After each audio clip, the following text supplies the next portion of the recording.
Nous sommes au point. Nous sommes avec Nico, Cyril, Victor Ancin.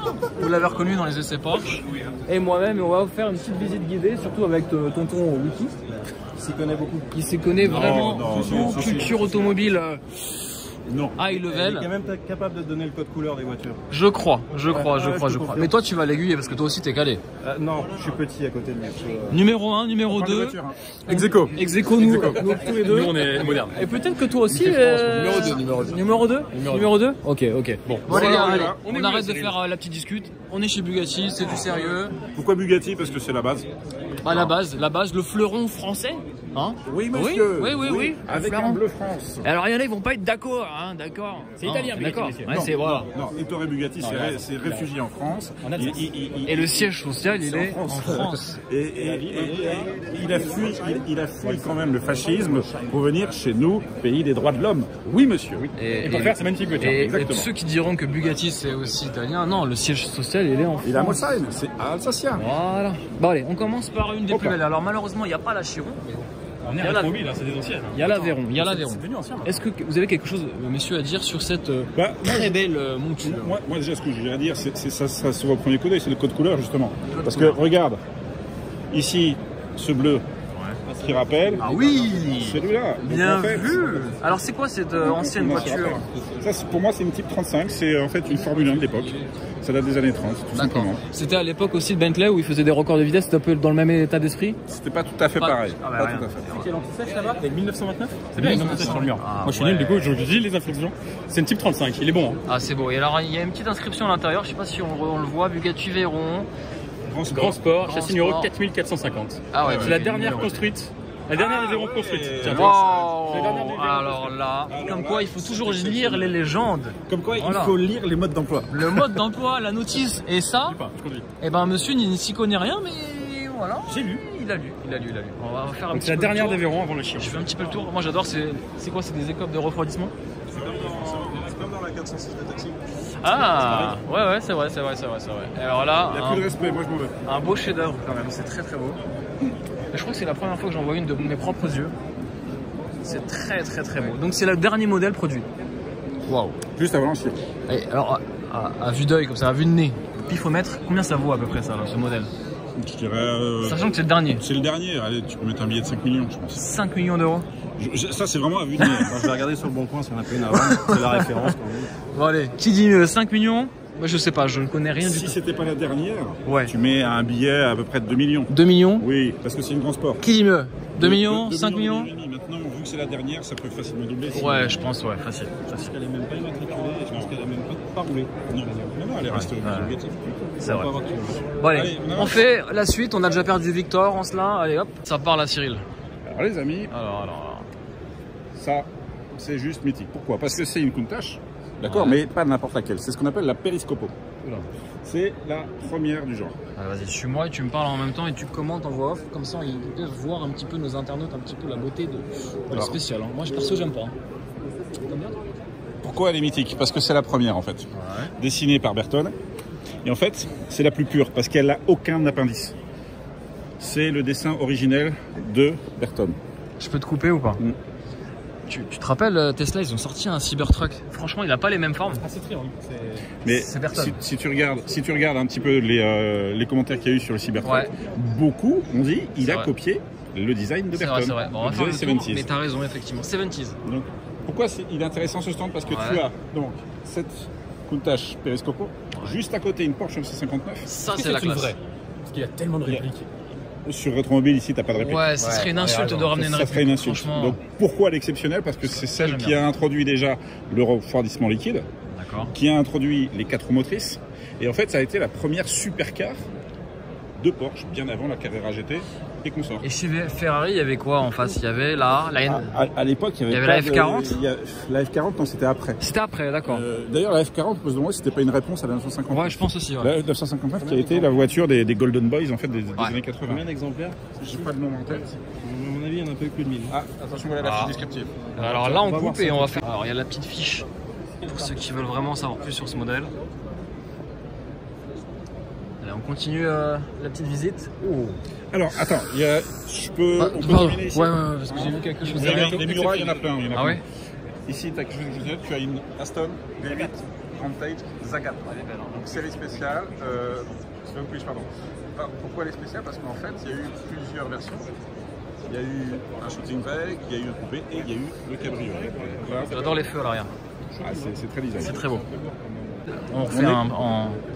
On est sur donc une Countach. On dit Countach ou Countach? On dit Countach. Parce que c'est japonais, tu fais contact. Contact. Donc celle-ci, en fait, regarde. Par rapport à Burton, elle est différente, c'est ça? C'est à la ligne de Burton. Ouais. En fait, comme on est dans les années 80, eh ben, on a rajouté tout un tas de choses parce que ça faisait sport dans les années 80 de rajouter tout ça. Ah ouais.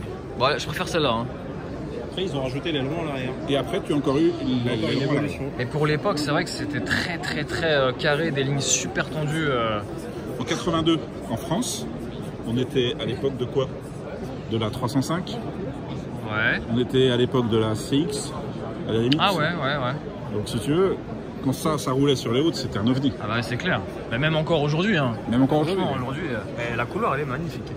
Ok. Alors il y a un petit détail sur la Countach que j'ai toujours bien aimé. C'est que si tu regardes le design de Burton, tu as la ligne de capot et la ligne de pare-brise qui sont dans le même prolongement. Ah yes, ok. Dernier mot, Cyril, ça vaut combien ça à peu près sur le marché? À peu près, t'as le droit de te tromper. Une LP 400, je pense qu'on doit être aux alentours des 200-250 000 euros, alors que la Periscopo, on va plus aborder les 500 000. Ouais, plus c'est rare, plus c'est cher. Ok. Et oui, parce que c'est des voitures qui n'ont pas forcément été bien conservées, donc elles sont de plus en plus rares. Allez, on continue la visite. Dis-moi, tu as une question à me poser? Chez Aston Martin, si vous regardez bien, ici on est sur la partie restauration classique de Aston Martin. Ouais. Et si vous regardez, il y a marqué Newport Pagnell England. Yes. D'accord. Qu'est-ce que ça vous évoque, Newport Pagnell? Je sais pas, les gars, ça vous évoque quoi, Newport Pagnell, ça vous évoque rien? Alors en fait, c'est l'ancien siège d'Aston Martin parce que maintenant ils ont déménagé. Et en fait, c'est à Gaydon aujourd'hui. Et Newport Pagnell, c'était le siège. La dernière voiture produite à Newport Pagnell, c'était la Vanquish. D'accord, ok. Bon, écoute, merci. Et maintenant, à Newport Pagnell, il y a les restaurations. Ce que tu nous racontes, c'est illustré un petit peu ici en image, oui, j'imagine. Tu vois les Vanquish là-haut, tu vois. Ah ok, ouais. Ok, très bien. Aston Martin. Dites-nous les amis, qu'est-ce que vous préférez dans toutes ces voitures de collection? Plutôt les anglaises, les italiennes. Allez, on continue la suite. Là, on est sur... Puis aussi, il y a des allemandes, hein, aussi, bien sûr. Allez, on continue. On parle d'esthétisme et tout. Toi, Ancelin, tu dis qu'elle est très belle, cette Chamal. Ah, moi, je suis fan. Mais regarde là... Tout ce qu'on aime dans les années 80. On dirait une erreur de production automobile. Alors, fiabilité, c'était une erreur. Donc c'est une Maserati Chamal. Il y a quoi comme moteur? Vous savez, on va regarder un petit peu. 91, année 91. Ah, c'est un V8 quand même, ok. Un V8 dans une petite voiture comme ça, c'était marrant, tu vois. 369 exemplaires. Si ça a l'allure d'une... C'est pas pour rien. Tu sais quoi, le format d'une MX5. Il y a 4 places, donc non. Ah oui, pardon. Admirer les 4 sorties chromées, c'est pas mal quand même. Mais les feux, regarde, il y a une Ford, une Renault, une Mercedes. C'est un peu, voilà, on n'y connaît pas trop grand chose. Chamal. Mais ce tonton Wiki, quand même, c'est moche. C'est quoi ce nom déjà? C'est un animal de la savane? C'est subjectif ça. Alors, on lève le... faire ça. Bah, franchement, allez, quand même. Bah, c'est pas pareil. Mais la couleur. Ne comparons pas, c'est italien. C'est une couleur originelle. Ouais, elle est magnifique. C'est magnifique, oui, ça c'est une icône automobile, c'est la Miura. Bon. Je suis d'accord, c'est subjectif. T'as raison. Moi, la Chamal, j'adore. Sérieux? Bien sûr. Mais qu'est-ce que t'aimes bien sur la Chamal? Pourquoi j'adore? Parce que c'est mon époque. Vous avez pas grandi avec ça. Ouais, non, mais le design, juste parlons du design. Non? Le design, il est torturé, bien sûr. Voilà. T'as une icône versus une voiture qui est... Ouais, c'est ça. Bon, je peux pas comparer. Tout ce qui sort un peu du commun, tout ce qui est extravagant. Ça sort du commun. Toi, tu la connais pas, mais je peux dire que la couleur, même, je sais pas, les yeux, on dirait qu'elle a des cils, c'est beau, tout ça. Est-ce que tu veux nous dire 2-3 mots sur la Miura ou il y en aura d'autres? La Miura qui a été en fait la réponse de Lamborghini à la Ferrari Daytona. Ah oui, je me souviens de cette conversation. Mais qui, à conduire, était très dangereuse. Ah oui? Ouais, pourquoi? Surtout, elle avait des problèmes de refroidissement. Ah. Beaucoup ont pris feu en fait. Ah mince. On va faire le tour de l'arrière. J'aime bien les rétros aussi, c'est pas mal. Enfin, il y a plein de petits détails. C'est ce qu'on appelle les rétros obus. Les rétros obus. Ok. On va regarder juste l'arrière. Admirer l'intérieur quand même. Strict de place, forcément. Alors le micro-frein à main, petite merguez. Alors les rétros, je sais pas si tu arrives à voir, mais à l'époque, tu voyais que les entrées d'air. combien sur ces genres de bêtes? Tu sais ce qui est beau, c'est que c'est le même propriétaire depuis 1982. C'est combien, Loïc? Elle est très belle. Elle est estimée à combien? On est entre 700 000 et 1 million d'euros. Ah oui. Combien de propriétaires? Ah, c'est marqué là. Pas mal. Je sais pas si vous avez entendu les amis, entre 700 000 et 1 million d'euros. Pas mal. Même propriétaire depuis 82. D'accord. Donc ça veut dire que historique ça limpide. fait, si se traduit littéralement, ça fait 40 ans que le propriétaire se coltine cette voiture. Ce coltine. C'est joliment dit. Allez, on continue la suite du salon. On me murmure à l'oreille. Oui, il y a quand même une pièce Ah oui. d'exception. Alors ça c'est quoi ça? Cette Mercedes. Attendez, excusez-moi. Ah oui, d'accord. Donc c'est une SLR Stirling Moss. Pourquoi Stirling Moss? Parce que c'est une version qu'on appelle Barquette, qui a été un hommage à Sir Stirling Moss, un pilote des années 50, qui a notamment gagné des courses comme les 1000 Milia, la Targa Florio, etc., dans des barquettes Mercedes. Donc ils ont pris la SLR, ils lui ont coupé la tête, ils ont fait un hommage à Stirling Moss. D'accord. Et ici on voit que c'est une version donc 66 sur 75. Excessivement. Je sais pas combien ça vaut, pareil. Hein. On va essayer de... Pour chaque modèle, on va essayer de faire une estimation des prix, mais alors là. C'est débile parce que. Non, mais c'est juste pour situer un peu, tu vois. Non, mais juste un truc sur ce type de voiture. Le prix, c'est le prix de la Côte d'Amour. Ouais. Que quelqu'un voudra lui mettre. On est en millions. Là, tout se résume en millions là. Bien sûr. Une F50, ça t'évoque quoi? Je suis pas fan. T'es pas fan? Je suis pas fan de la F50. Ça tranche radicalement avec la F40, on est d'accord. Hein. Tout en rondeur. L'aileron, le plexi, etc. Ouais. Mais je sais pas. Je trouve qu'il y a un coup de crayon qui est raté. Ça, faut savoir que c'est la supercar qui est sortie après la mort d'Enzo Ferrari. Ouais. Et je pense qu'Enzo Ferrari n'étant plus là pour dire. Tu penses que c'est. Je valide ou pas. Il n'a pas validé. Il n'a jamais validé sa voiture. Ouais. Il n'a jamais validé. Ah. Alors une voiture intéressante, c'est la 575 Super América. Ouh, avec ses jantes spécifiques aussi. Alors, c'est une base de 550 Maranello. On est d'accord? Mais ça, c'était ma voiture préférée. Avec le toit en carbone comme ça. Ce qui est marrant avec cette voiture, c'est que pendant longtemps, elle n'a pas eu la cote du tout. Ouais. C'est vrai. Aujourd'hui, elle commence à remonter. Moi, je trouve que honnêtement, ça lui casse sa ligne. Ouais, c'est pas très beau, c'est pas très esthétique. Regarde derrière. Je trouve qu'ils ont déformé la ligne de la Maranello et ils ont grossi l'arrière. Je trouve que c'est pas très beau. Et là, une super, c'est quoi la Super America? Oui. C'est en hommage à quoi, la coupe? Alors, non, c'est en hommage à des coupés cabriolets qui existaient déjà à l'époque. Qui s'appelait déjà Super America. Ouais. Bon, je sais pas. Dites-nous hein, les amis si vous aimez bien ce type de voiture. Estimation pareil, non? Ça remonte en cote. Hein. Ça remonte. On est dans les 300 000 euros. 300 000 euros. Oh, ok. Et au bout, tu as une F12 Tour de France. Hein. C'est tout nouveau ça, mais bon, ça reste quand même du collector. Ça, c'est très beau. Il y a 800, 790. Incroyable, le Black Series avec les. C'est là. C'est bien. Ouais, c'est la Black Series. C'est pas ma cam. C'est pas ta cam. J'adore. C'est radical, hein. C'est brut, hein. C'est brut de décoffrage. Ah, j'aime bien les. C'est les portes papillons, c'est ça? Exactement. Okay. Je sais pourquoi la 300 SL a des portes papillons. C'était pour une question de châssis, renfort de châssis. Oh non, c'est pas ça? Châssis tubulaire. D'accord. C'est un châssis tubulaire intégral, donc ils n'avaient pas la place de mettre des portières ouvrantes. Donc à un moment ils se sont dit mais les gars comment on rentre dans la voiture? Ils ont fait les portes papillons, c'est venu là. Eh ben, c'est vrai que ça a du style en plus. Hein. Alors le Model X, Monsieur Tesla, le Model X c'est bien grandement C'est vrai que c'est l'inspiration. C'est grande inspiration. Hein. Tesla n'a rien inventé, hein, je préfère te le dire. Allez. D'ailleurs Tesla est sur le. Non, Tesla n'a pas grand chose à tu sais. Non, je rigole. 40 ans. Oula, on est sur du vieux. Hein. C'est de la grand-mère là. On est chez grand-mère. Là. Là, on est surtout sur des mythes absolus, puisque là, on est sur des alphas de compétition. Ouais. Et surtout, elles ont un intérêt. Je sais pas si tu vois, tu as un badge Scuderia Ferrari sur des Alfa Romeo. Alors pourquoi? Alors pour moi, c'était une Ferrari en fait. Je voyais que. Ce sont des Alfa Romeo. D'accord, ok. Alors pourquoi? Bah, je ne sais pas. En fait, la marque Ferrari est assez récente. Ouais. D'accord. La marque Ferrari a été créée dans les années 50. Mais avant ça, Enzo Ferrari était pilote. D'accord. Il avait son écurie. D'accord. Et c'était un pilote Alfa Romeo. Okay. Et son écurie s'appelait la Scuderia Ferrari SF. Donc en fait, Scuderia Ferrari, ça veut dire l'écurie Ferrari. D'accord. Et donc les Alfa Romeo ici faisaient partie de l'écurie Ferrari. Tu vois, ici tu en trouves plusieurs. Et donc, celle-ci, je ne sais pas, mais certaines ont dû être pilotées par Enzo Ferrari lui-même. Petit détail, frein en bois. Ouais. Ça devait bien freiner à l'époque. 1932. Hein. C'est vrai. Là... Les mecs roulaient à plus de 200 avec. Là, franchement, gros cœur là-dessus. Hein. Parce que oui, faut en avoir. Faut en avoir. Oui, J'aurais dit autre chose que cœur, mais. J'ai pas osé. Mais tu peux ici, on a Rétromobile, tu sais, c'est. Mais c'est vrai qu'elles ont, c'était les Formule 1 de l'époque. Bien sûr, c'était les Formule 1. Elles ont le vrai gueule. Hein. Bien sûr. Franchement, elles ont. Et puis alors là, c'est quoi la ligne d'échappement en blanc comme ça, je sais pas pourquoi, mais ça donne un style assez. C'est pour disperser la chaleur. D'accord. Bon allez, on continue le tour, mais il y a encore de très bons modèles hein, sur cette année 2020. C'est assez exceptionnel. Ici, on a les Bugatti, les anciennes Bugatti. Il y a plus intéressant en face. Ah voilà. Alors vas-y. Victor a un mot à dire. Une fois que tu as un mot à dire sur Rétromobile, en fait, franchement, je suis trop ancien. Je suis d'accord. Moi, je suis à peu près de la même époque que toi. Et ça me parle plus, tu vois. Ça te parle avec cette petite place centrale. Ouais, ça, c'était cool. Et c'était une 3 places centrale. Comme le Fiat Multipla.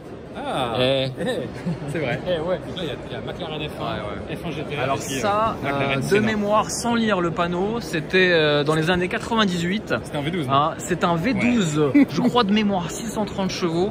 Alors je peux te garantir qu'avec ça... Si je dis pas de bêtises, c'est un V12 BMW. Ouais, c'est vrai.